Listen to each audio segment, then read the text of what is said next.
नमस्ते, आप सभी का स्वागत है एस्ट्रो गुरु में। आज हम जानेंगे कि एकादशमी व्रत का क्या हमें ध्यान रखना चाहिए, क्या उसमें कठिनाई आती है। तो वीडियो शुरू करने से पहले कमेंट में जय शनिदेव जरूर लिखें और वीडियो को लाइक करें, चैनल को सब्सक्राइब करें। चलते हैं आगे। निर्जला एकादशमी के वो 5 नियम जिसके कारण इस व्रत को मनाया जा सबसे कठिन।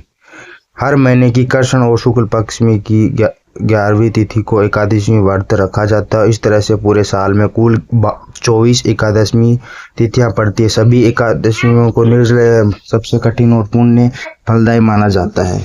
निर्जला एकादशमी के नियमों का श्रद्धा भाव से पालन करने पर सभी 24 एकादशियों का फल मिलता है। निर्जला एकादशी में पूजा पाठ व्रत के साथ कई कठिन नियमों का पालन करना पड़ता है, जिसके कारण से व्रत अधिक कष्टदायी माना जाता है। आइए जानते हैं निर्जला एकादशी व्रत के वो नियम जिसके कारण यह व्रत अन्य एकादशियों से व्रतों के माना जाता है कठिन।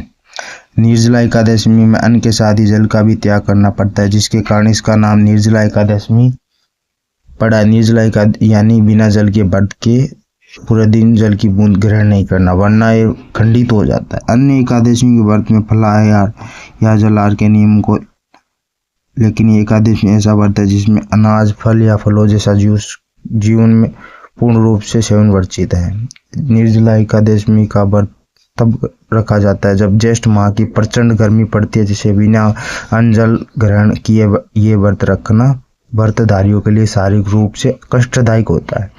निर्जला एकादशी में अन्न जल का त्याग करने के साथ ही मन और वचन से भी शुद्ध रखना पड़ता है। इस दिन किसी के साथ बुरा व्यवहार न करे, वाणी पर संयम रखे, वाद विवाद से दूर रहे और व्यर्थ की बातें से न कहे। इसलिए निर्जला को आत्म संयम का प्रतीक माना जाता है। निर्जला एकादशी के व्रत के दिन ब्रह्मचर्य का पालन करना चाहिए, इसलिए व्रत को अत्यंत नियंत्रण का प्रतीक माना गया। यह दिन रात में सोने से बजाय रात्रि के जागरण करना चाहिए और भजन कीर्तन समय व्यतीत करना चाहिए। इससे प्रभु की कृपा प्राप्त होती है। आपको वीडियो कैसा लगा कमेंट में जरूर बताएं। Thank you.